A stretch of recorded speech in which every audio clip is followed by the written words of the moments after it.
Paz e bem, sou Paulo da Costa Paiva, leigo professo na Ordem Franciscana Secular e também idealizador da mídia digital Partilha Franciscana.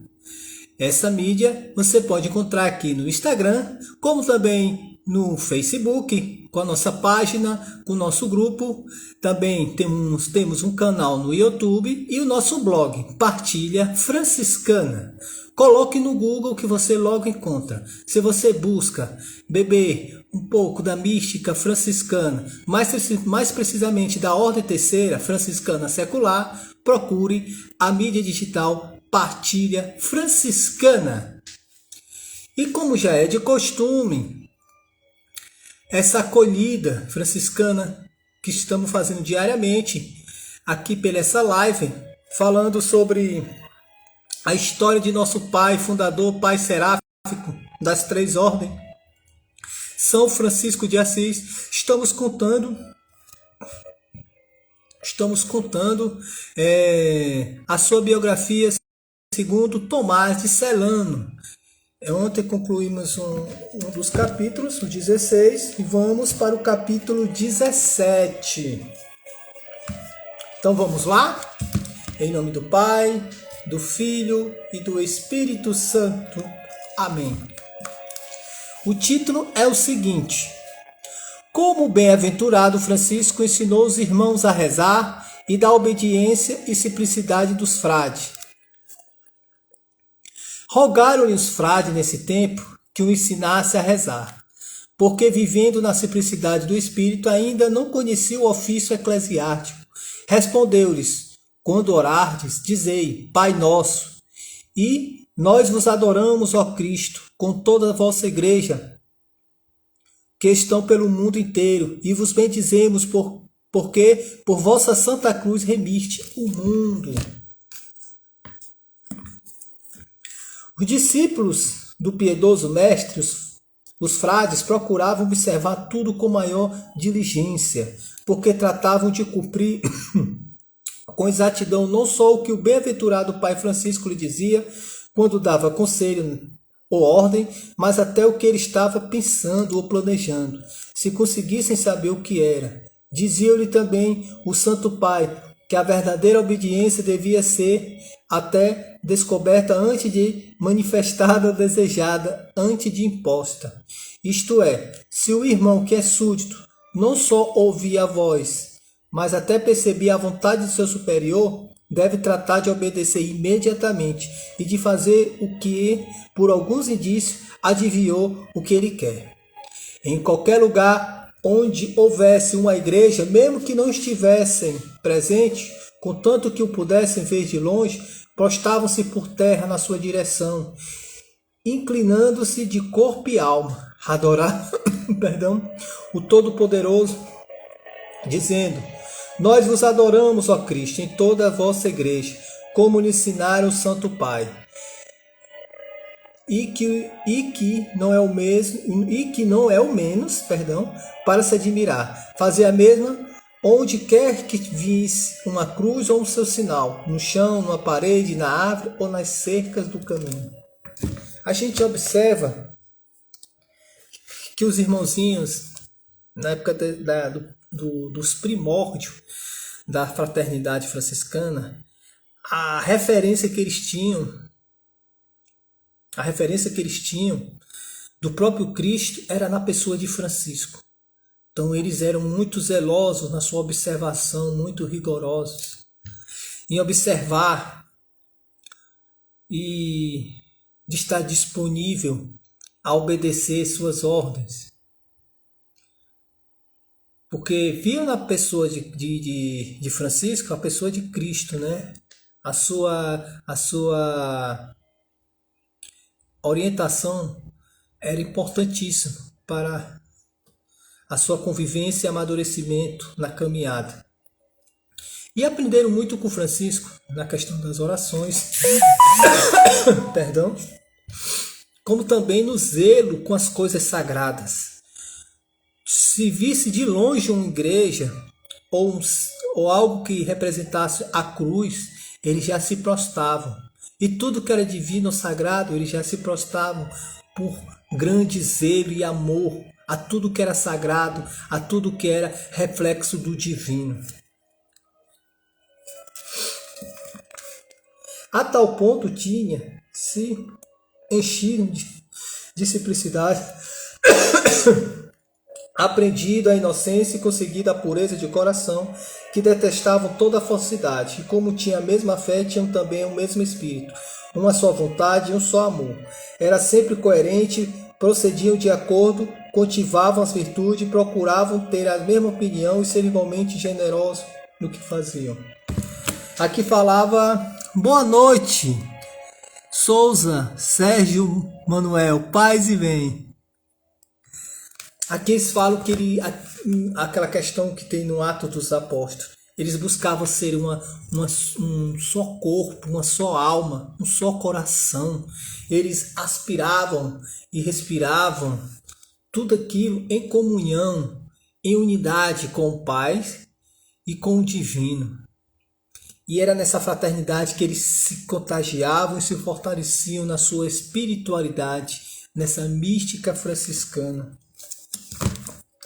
Confessavam-se frequentemente com padres diocesanos, que tinham muito má fama e mereciam desprezo pela enormidade de seus pecados. Muita gente chamou a atenção deles para a maldade do padre, mas não quiseram acreditar de maneira nenhuma, e nem por isso deixaram de confessar como de costume, e nem lhe perderam o respeito.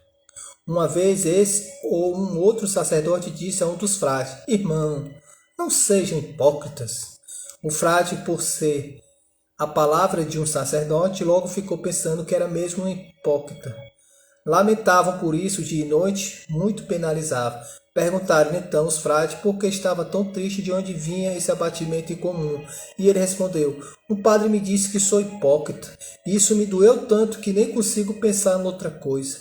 Para o consolar, os irmãos disseram que não devia acreditar nisso. Mas ele respondeu: o que está dizendo? Foi um padre que me disse isso. Pode um padre mentir? Como um padre não pode mentir, precisamente acreditar no que ele disse? Permaneceu muito tempo nessa simplicidade, acalmando-se afinal pela palavra do Santo Pai, que lhe explicou melhor o que o padre tinha dito e desculpou sabiamente sua intenção. Dificilmente podia algum frade ficar tão perturbado que a sua palavra ardente não lhe afastasse qualquer dúvida, a não lhe devolvesse a serenidade. Aqui é interessante que naquela época já tinha alguns escândalos, algumas calúnias, alguns escândalos causados já pelo clero, né?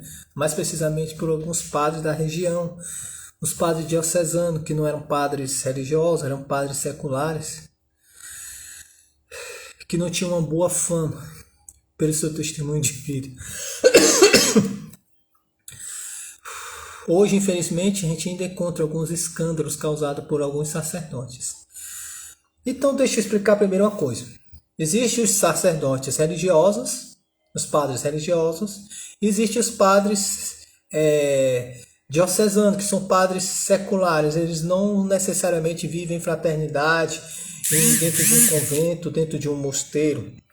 Muitos deles têm o seu apartamento, ou moram numa casa paroquial. Eles têm sua função de pastoreio, de celebrar os sacramentos, a Santa Missa principalmente, diariamente. Mas são sacerdotes, eles são consagrados a essa missão. E muitas das vezes... Perdão, vou beber água aqui, pessoal.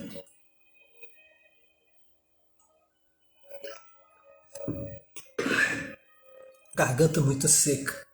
Perdão. E muitas das vezes... Ele não digo muitas das vezes, né? Seria leviano falar isso. Mas algumas vezes, por ele não ter esse acompanhamento, essa convivência fraterna, e na sua solidão de presença de outros irmãos que motive a sua vocação, ele pode acabar caindo na sua fragilidade humana. E daí desencaminhar de uma tal forma que ele perde até o controle do seu modo de viver, entrando em total contradição. Mas isso não é o caso aqui. A gente fala dos padres daquela época que, apesar da má fama, os frades os via como representante de Cristo, era a persona de Cristo. E é isso que a gente tem que entender. A gente, não cabe a nós julgar se um padre é desse jeito ou daquele jeito. Não foi essa a vocação, essa missão de nenhum cristão julgar, mas sim rezar por essa pessoa. E se for necessário, se for algo muito escandaloso, denunciar, mas jamais julgar e nem fazer justiça com as próprias mãos. Não cabe, isso não é papel de cristão. Então os frades, que também já tinham sido alertados sobre a má fama desses padres, mas nada daquilo abalou, porque eles viam no sacerdote não um ser humano, mas a pessoa de Cristo ali, a persona de Cristo, e do seu serviço e do seu ministério, né? Que era de orientar, que era dar o perdão através do sacramento da reconciliação, de receber a Eucaristia, de poder adorar o Santíssimo. Era nessa intenção que eles procuravam. A gente não queria saber da vida pessoal, não queria saber o que o padre estava fazendo, além do que ele deveria fazer, né? E por isso tem esse zelo tão grande e essa veneração tão grande pelos sacerdotes. Uma palavra dessa, que foi uma palavra insensata, né? Contando a história de um frade que foi chamado de hipócrita, aquilo abateu profundamente. Porque na pessoa dele foi o próprio Cristo que ele chamou de hipócrita. Mas ele não percebeu que foi a humanidade daquele padre, na sua miséria, na sua limitação, que o chamou de hipócrita. E ele foi necessária a orientação do próprio Pai Seráfico para dar um esclarecimento, para ver se isso consolava o coração daquele frade. Então a gente vê por aí o zelo, a seriedade que os frades levavam com as coisas sagradas. Era um zelo, era um amor, era uma devoção muito grande. Eles não estavam preocupados com vaidade, com luxo, nada disso.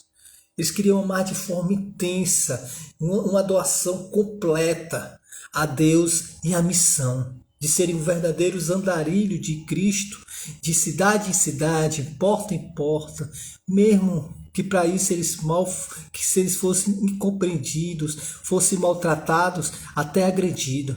Tudo aquilo causava alegria para eles, porque fazer a vontade de Deus era a sua maior consolação. E fazer isso com irmãos ainda era muito melhor. Então, uma das características importantes do franciscanismo é a fraternidade. Então, esse capítulo fala muito disso, do zelo pelo sagrado, pela persona de Cristo através do clero e do sacerdote. Eles não perdem tempo com as questões periféricas, né? Que é nessas questões periféricas que surgem as fofocas, as maledicências.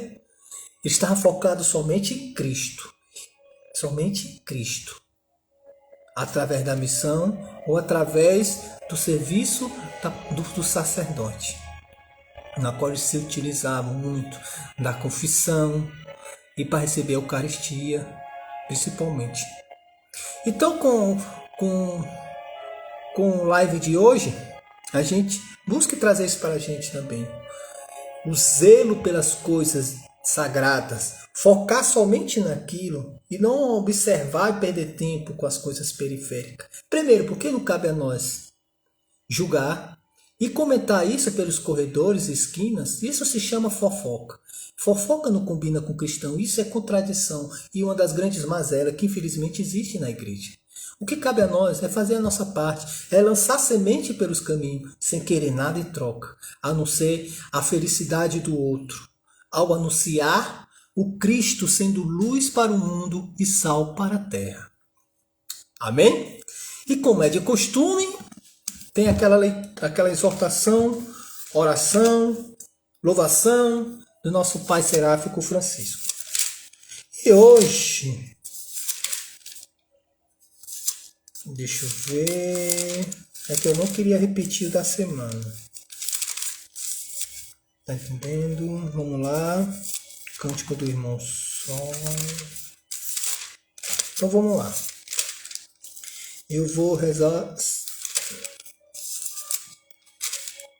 essa daqui. Exortação ao louvor de Deus. Vamos lá. Temei o Senhor e dai-lhe honra. Digno é o Senhor de receber o louvor e a honra. A vós todos que temei o Senhor, louvai. Ave Maria, cheia de graça, o Senhor é contigo. Louvai o céu e a terra. Louvai o Senhor todos os rios. Filhos de Deus, bendizei o Senhor. Este é o dia que o Senhor fez. Exultemos e alegremos nele. Aleluia, aleluia, aleluia. Ó Rei de Israel. Todo espírito louve o Senhor. Louvai o Senhor porque ele é bom. Todos que ledes essas coisas, bendizei o Senhor. Criaturas todas, bendizei o Senhor. Aves todas do céu, louvai o Senhor.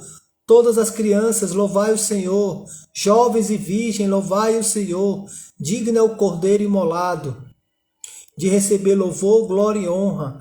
Bendito seja a Santa Trindade e a indivisa unidade. São Miguel Arcanjo, defendei-nos no combate. Amém. Amém, né, pessoal?